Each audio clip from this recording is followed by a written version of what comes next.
मुख्यमंत्री विष्णुदेव साय ने बुधवार को नवा रायपुर में छत्तीसगढ़ स्टेट पावर कंपनीज के संयुक्त मुख्यालय भवन का शिलान्यास किया है। रजत जयंती वर्ष और गणेश चतुर्थी जैसे पावन अवसर पर संपन्न इस समारोह में उन्होंने विधिवत पूजा अर्चना की और भवन का 3D मॉडल जो है वो अनावृत किया।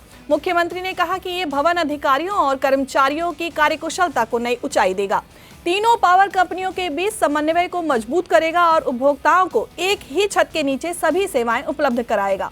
उन्होंने इस अवसर पे एक पेड़ मां के नाम अभियान के अंतर्गत मॉल श्री पौधारोपण किया और मुख्यमंत्री साय ने कहा कि छत्तीसगढ़ की 25 वर्षीय यात्रा का ये प्रमाण है कि यह संकल्प और संवेदनशीलता साथ चले तो परिणाम ऐतिहासिक होते हैं।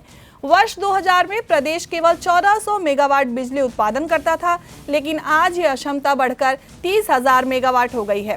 प्रधानमंत्री मोदी ने हाल ही में 1320 मेगावाट क्षमता के नए संयंत्र का शुभारंभ भी किया है।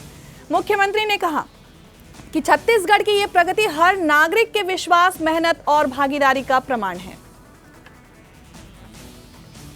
महोत्सव की बहुत बहुत बधाई और शुभकामना देता हूं। और आज बड़ा सौभाग्य का विषय है कि हमारे जो पावर कंपनियां हैं उनके संयुक्त भवन का आज शिलान्यास कार्यक्रम यहां पर संपन्न हुआ है और 217 करोड़ रुपए लागत से ये भवन बनकर तैयार होगा 3 वर्षों में। और ये हरित ऊर्जा से युक्त होगा, सोलर और ऐसा पहली बार की दीवार में भी मतलब उससे भी पावर जनरेट करके बिजली इस भवन में उपलब्ध होगी।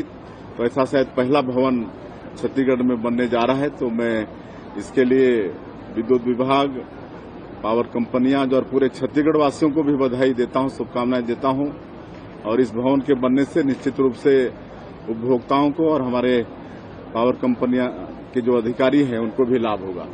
मुझे जानकारी है और हमने जिला प्रशासन से भी बात किया है, उसमें अभी तक मेरी जानकारी के अनुसार 3 लोगों की मौत हुई है और 22-23 लोग घायल हुए हैं, जिनको तत्काल रात में ही हमारे जिले के एसपी कलेक्टर वहां पहुंच गए थे और अंबिकापुर उनको रेफर किया गया है। और हमने निर्देशित किया है कि घायलों के इलाज में किसी तरह से भी कोताही नहीं बरती जाए।